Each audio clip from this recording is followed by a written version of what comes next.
She's a daughter of Gilroy who has spent most of her adult life in service of her community. Recently appointed to the Gilroy City Council, Marie Blankley joins me tonight to share her ideas for Gilroy's future. Stay with us.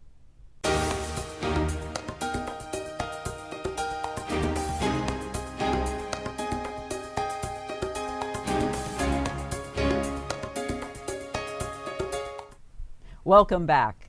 Joining us now, Marie Blankley. Hi, Marie. Hi, Becca. Thank you for coming in tonight to talk to us. I really appreciate it. Thank you for having me. So you've had an exciting development in being appointed to the City Council, but Yes. before we talk about that, let's talk a little bit about, because you've had kind of an interesting past in Gilroy. So your dad came here in the early 20s, is that right? Born here in 1928. Wow, born here in at Wheeler 1928. Hospital. He was the youngest of 5 kids, and the only sibling, though, that was born in Gilroy. Oh my gosh. Yeah, I know. Oh, that's so fun. And then obviously, you grew up in town, and your dad was kind of very interested in politics. Can you talk a little bit about what it was like at the family dinner table? I can. I mean, he was a prune farmer, number one, in Gilroy, but he, from a very young age, instilled in all of us a sense of civic duty. And by that, I just mean know who your representatives are. Know who they are, know what they're doing, know how they're voting, so you can cast an informed vote yourself. And obviously that people need to vote. You get the government you deserve. And so that was just a mantra in our household. And we saw him be very active in knowing who his representatives were, writing letters, that was the thing at the time, always watching the news. Being able to name who your congressman is, who your state assembly person is, things that a lot of people today I don't think can do. Oh, I heard on the news this morning a lot of people don't know what district they're in. Exactly. That's exactly what I mean. How can you expect a government that is doing what the voters want when the voters either aren't voting or don't know who they're voting for? Look at their ballots and don't recognize the names or what they stand for or anything. Yeah, I remember my history teacher telling me he had a strategy, and he'd run for office occasionally, and his name was, I think his name was Dan Smith, and he said it's a common name. People think they know you and they vote for you. Yeah, He that can work too. He was testing the system. That was Yeah. sort of his fun way of doing it, but it Right. was still kind of scary. Dan Yeah. Smith, I know him. Right. So Well, I remember thinking as a child, it was kind of impressive. My dad wasn't educated past the 8th grade. So to be able to it was his way of, finding a purpose, I think, because I think he felt a little self-conscious, about just being a farmer and not having the education that I think a lot of his peers and friends did having Gilroy. So he was self-educated then. Self-educated then, yeah. Exactly. But you went off to college, and a fancy one at that. I went to Santa Clara University, yes. I'm the oldest of 4 kids, and I was a teenager, I remember thinking, boy, I need to get an education. I need to support myself. I don't want to be in a position of being dependent on anybody. And I certainly didn't want a life in agriculture like I grew up with. There was always something to pick or spray or prune, or it was just too much for me. I didn't even appreciate the family garden and the fresh fruits and vegetables. I thought I was going to go on to law school. That was my plan. But my Gilroy High, I'm class of 81, counselor suggested a major in English to go on to law school, and that does not suit me at all. My SAT scores in verbal were terrible.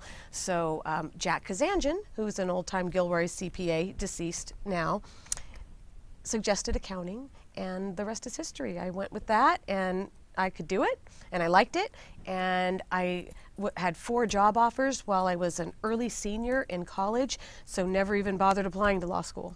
Did your accounting degree kind of draw you into the Planning Commission? How did that come about? The Planning Commission came about when I returned to Gilroy. So I went to Santa Clara University, got a job with Arthur Anderson and Company there, worked in the audit department for 5 years, and then returned to Gilroy. I think it was Don Gage, if I'm not mistaken, suggested that I apply for a seat on the Planning Commission. And again, I still knew who Gilroy's representatives were, who the council members were. And so I said, okay, I applied for that and got on, and thought I just have a genuine interest in government. It was interesting to me. And Planning Commission was a large job, something that I couldn't continue past my 2nd term because I started my own accounting practice, had 2 children, got married. A little difficult after that. But that was, yeah, that definitely led into it. So you did the outlets? Yeah, during my time on the Planning Commission, which was 1992 to 1999, Gilroy saw the all of the outlets. There are 5 phases of those outlets, and that's how I still today refer to them. Phase 1, 2, 3, 4, and 5, because that's how they came in. Lots of study sessions, lots of public debate, lots of people afraid of the growth, people not wanting the dirt west of Santa Teresa Boulevard touched at all. Even though I personally think the development of Eagle Ridge going up just part way up the hillside is very beautiful, but it's difficult for people to accept change, I think. You're just afraid. You're afraid of what's not familiar. And so that was what we were dealing with back then. And the outlets, there was the concern that it would kill the downtown, because there were shops downtown and people thought they're all going to go to the outlets. But the outlets produced so much sales tax revenue for the city. We could not have maintained or kept or improved the quality of life nearly as much as we could, as we did with that sales tax revenue. And today that remains our largest source of revenue. Now, that revenue, has it changed since Amazon and Yes. Zappos and Yes. everybody ordering Yes. things online? Sales tax revenues have been declining, not by as much as you might think, but they're going down, and they're probably going to continue to go down. So it's going to become a much bigger number. That's something we're all facing, not just Gilroy, but definitely there's an impact. Mm-hmm. There is an impact. People shop online, and so the sales tax revenue is changing. So another project, like if you look at the Great Wolf Lodge project versus the outlets, you had the 5 phases. It all went off pretty smoothly, and but the lodge just kind of didn't happen. What do you think was the difference? Well, I don't think the community was ready, or the city was ready for Great Wolf Lodge. The difference mainly being the land itself. There's a lot of, how do I want to say this, a large cost that goes into infrastructure to prepare the land. We're talking about 35 acres near Gilroy Gardens, and that land is not improved at all and would cost quite a bit, millions and millions and millions of dollars to improve, much more than was the case over in the flat land over east of 101, which is where the outlet's located. So to be prepared for that, the city really needed to look at Great Wolf Lodge or anything that's going to locate there as an investment. How much money do we need to put in, if any? If you get a developer who wants to come in and pay for it all, that would be something. I think that would be very unlikely. Probably we're going to have to invest something. So what is our return on that investment? How long will it take to recover those costs? What does it do for the city? That's how I would look at it. And I just don't think the city was prepared when that offer came in, is my opinion. And that's just an opinion from the outside, like anybody, because I was not on the council. Mm-hmm, mm-hmm. So what kinds of projects do you hope to see in the future here? What would your key move be to make Gilroy successful? Well, we are limited by Measure H that was recently passed we have to work with the land that's within the city limits. That's what we have to develop. I would like to see economic development, jobs. That's what I'd like to see in Gilroy now. I think housing that's not what we need any more of at the moment. We need economic development first, and then housing to follow that. So I would like to see every piece of land that we have within our city limits, something that's producing income, revenue to the city on that land, if that were possible. Whether it's stores, whether it's campuses, business campuses, education campuses, things that are producing sales tax, TOT tax, something that's bringing the city money and bringing us jobs and relieving the commute that our residents have going north. Right, so having jobs here, so jobs and life in the same Jobs, spot. yeah, because that's how we fund our quality of life. That's how we pay for our public safety. That's how we pay for our parks and our trails. And I would like, hopefully I can help voters and constituents connect what it costs us to provide the things that they grow to love and appreciate. Yes, and what do you think should be the process for getting that going? What kind of, I know the city doesn't actually do outreach itself, but Right. what happens? How do those projects start? Yeah, well, believe it or not, commercial realtors are huge in that. It was a commercial realtor that brought Great Wolf to consider Gilroy, to even go there. But we have an economic development corporation that the city funds mostly, actually. Tammy Brownlow is the director, and she reports to a board of directors. It's not, the board of directors has city council members on it as well as other people. It's not a position that's under the city administrator. So we start there. Bill Lindstedt is the person who had that position before, and many people in Gilroy will know that name because we named a street after him out by Costco because that whole area got developed while he was the economic development director in Gilroy. So between the Gilroy Welcome Center, which is for tourism, and the Economic Development Corporation, and the city, all together, and of course our Downtown Business Association for just the downtown, between that coordination is what is the effort that we're trying to make to lure businesses and improve our city services and regulations that don't make it so discouraging for businesses to want to locate in Gilroy. So now is there just an overabundance of rules, or is it costly? Or? It's all of the above, and it's not that Gilroy's alone. The cities have rules, state mandate things, but a lot of it is judgment calls and subject to interpretation, and we maybe don't have to be quite as strict in areas where we're trying to get people to come and locate. We certainly don't have to make it take as long as it does. We can turn things around better. Some of that comes to our own staffing.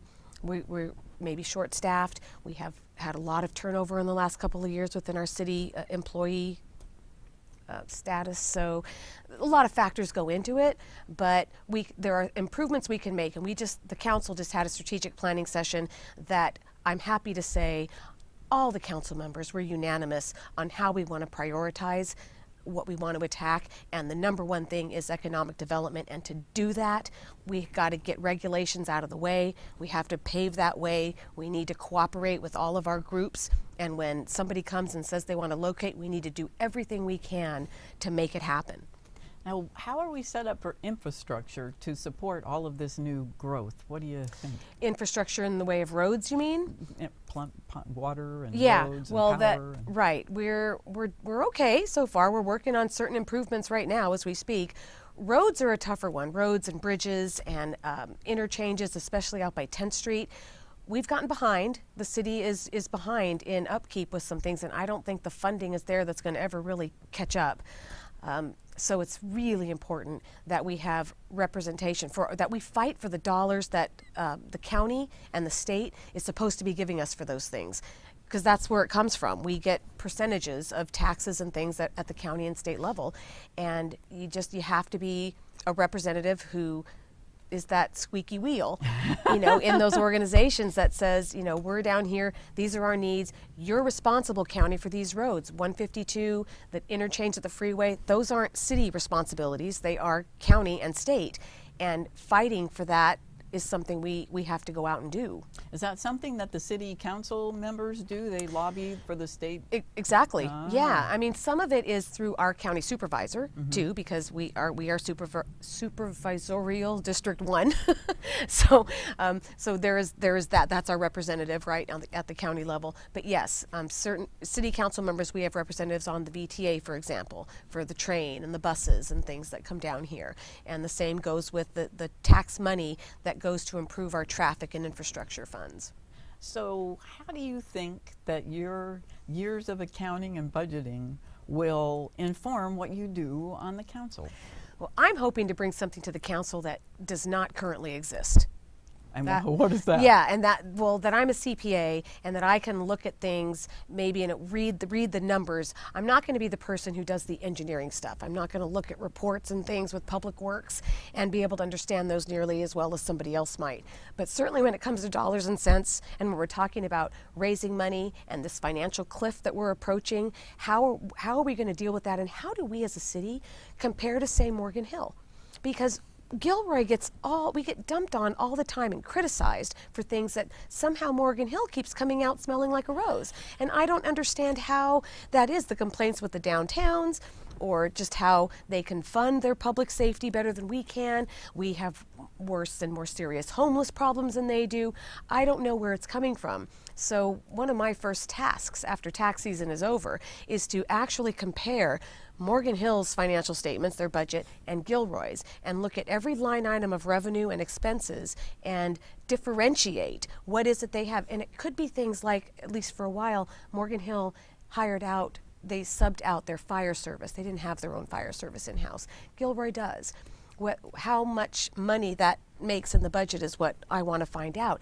And the fact that a lot of our firefighters in Gilroy are also paramedics. They're EMTs. We pay a lot of money for that. So maybe that's something we want to pay money for, but it's something we should all be aware of, because a firefighter who's also a paramedic costs a lot more than just a firefighter. Yes. As an example. It's I have read that firefighters actually do more medical calls than fire calls. Right. That might be one. And I'm not saying that's something we don't want, you know. I'm saying that we need to understand what that costs, so that when we're criticizing the city and how expensive things are and how short we are in money, you know, that we understand that that's what it costs, and it's a quality of life question. And if we value it, we should be paying for it. And I would like to come into this council showing all those things, saying, now let's get economic development now that our economy is better, because, you know, we've been in a recession for a long time. People are saying so much housing is going in. That's housing that's been permitted for a long time, but there was no building because the market was so bad. So that's all in. So now let's get economic development going, so we have jobs and we have as much revenue as we can bring into the city within the land that we have available in our city limits, so that if once that is all at its maximum, we still have this financial cliff problem, we can go to the voters and say, look at what we've done. We need to put a tax measure on the ballot. We're going to need to raise the sales tax rate or a TOT tax or something that the residents can understand where the money's going, instead of feeling like, you know, the parent whose kid keeps coming and asking for more money and you're like, I just gave you plenty, what are you doing with it?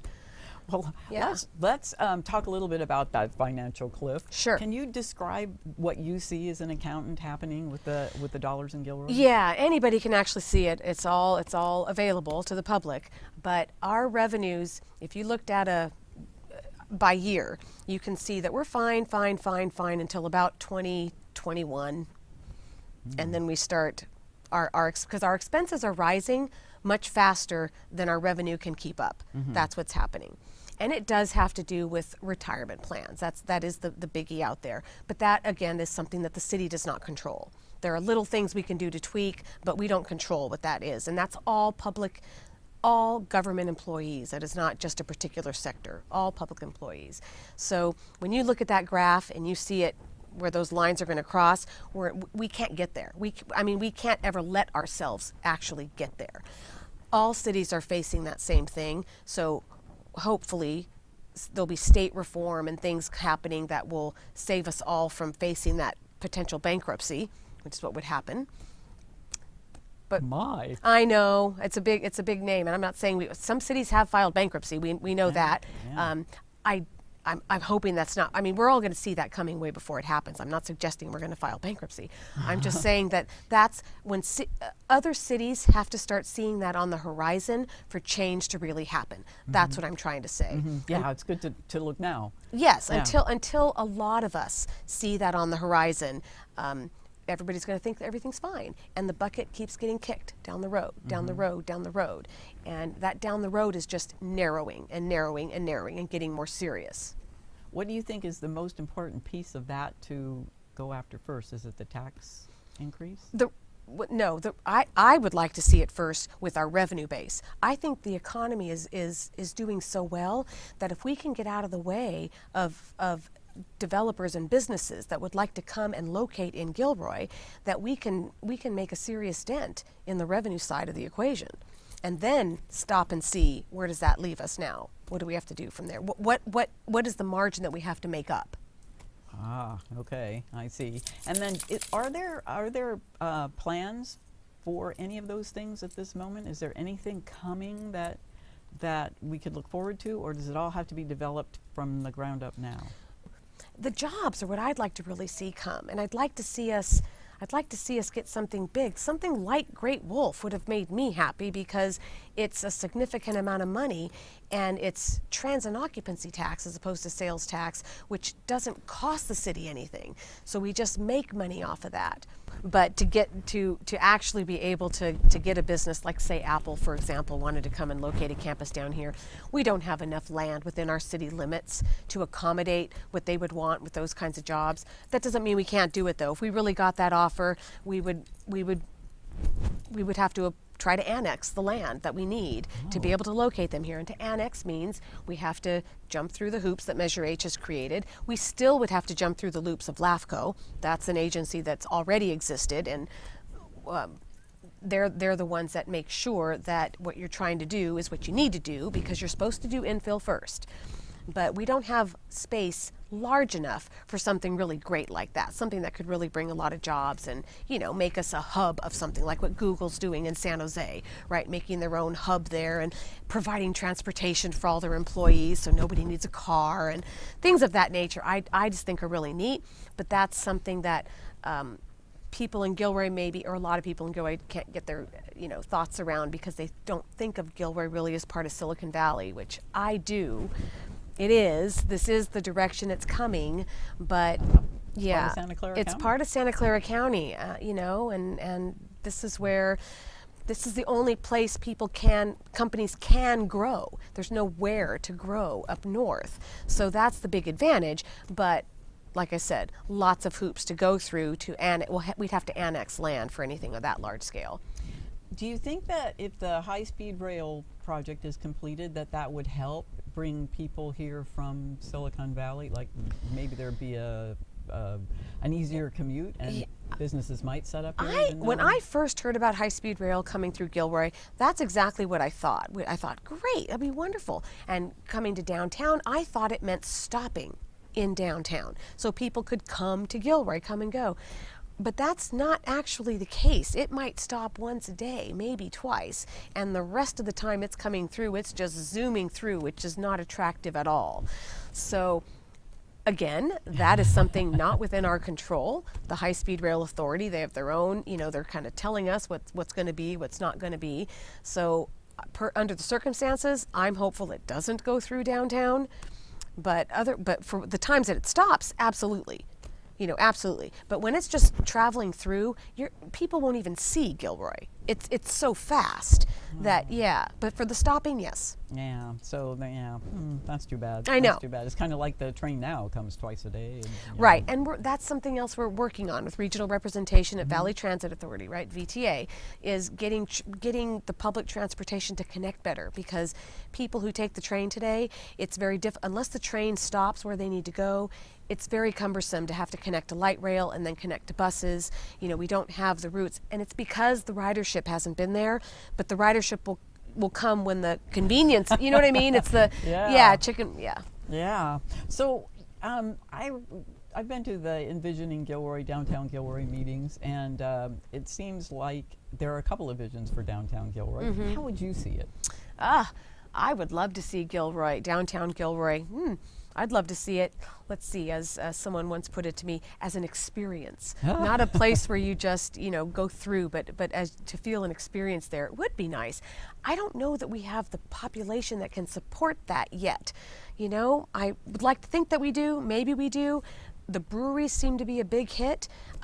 I personally like the restaurants we have. I know people complain that we don't have good restaurants. I think we do, we just don't have a lot of them. But the ones that we have, I think, are great. And I think the buildings that have been improved downtown look beautiful. The Paseo is great. It's just that there's more to do. There are a lot of buildings that don't look great. I know. They haven't looked great since I'm saying, the there's more to do. 1989 earthquake. Right. Is there any kind of incentive or something that We're trying. City Council is all in agreement there too. We have individual property owners, and because of the URM rules, making the buildings earthquake safe, costs a lot of money to retrofit, and some building owners don't feel like it's worth their money to have to go through all that, even though the cost to them is they're not allowed to then use the building. They can't rent it out, they can't do anything because it's not safe. But meanwhile, Gilroy gets left with an empty building, right? It's not blight. They're not people can call it blight, but I'm saying it doesn't seem to constitute blight as far as the code goes, because we can't enforce that we can't force them to spend the money to make their building safe. So we're working on either relaxing the rules so that it can be safe but at a less costly safe, or maybe we provide some kind of assistance, again, looking at it in terms of an investment. What would the city have to put into it for what comes back to the city? Because these are not city-owned buildings. We don't own the buildings, right? They're privately owned. So what's the city doing spending money on a building that isn't owned by us? It's just an investment on a possible brighter future. But having a nice, vibrant downtown is important to the vibrancy of a city. So we care and we want to work at it. It's just a process that that's on the docket of things that we're looking at in the very, like this year, strategic planning now. Well, Marie Blankley, so glad to have you. Thanks for coming in and sharing your ideas and your thoughts on the future of Gilroy. Thank you for joining us on this edition of Inside Gilroy. Good night.